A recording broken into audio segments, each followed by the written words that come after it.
ఇటీవల వారణాసిలో విశ్వనాథుడి ఆలయం పక్కనున్న మసీదు కింద హిందూ ఆలయం ఉందని హిందూ కక్షిదారులు జిల్లా కోర్టులో పిటిషన్ వేశారు. చాలా కాలం నుంచి నడుస్తున్న ఈ వివాదానికి సంబంధించి ఏఎస్ఐ సర్వేకి గత ఏడాది జూలై 21న కోర్టు అనుమతించింది. తాజాగా ఈ మసీదు ప్రాంగణంలో భారత పురావస్తు సర్వే అధికారులు నిర్వహించిన సర్వేలో సంచలన విషయాలు వెలుగు చూశాయి.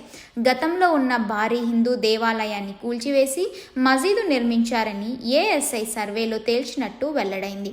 సర్వే రిపోర్టును గురువారం జిల్లా కోర్టు ఆదేశాల మేరకు జ్ఞానవాపి కేసులోని ఇరు పక్షాలకు చెందిన 11 మంది కక్షిదారులకు అందజేశారు. మసీదు సముదాయం లోపల దొరికిన హిందూ దేవతల వస్తువులు ఇవేనంటూ తాజాగా కొన్ని ఫోటోలు వెల్లడయ్యాయి. వీటిలో పగిలిన స్థితిలో ఉన్న హనుమంతుడు, వినాయకుడు, నంది, శివలింగంతో పాటు శివలింగాన్ని ఉంచే పీఠం వంటివి ఉన్నాయి.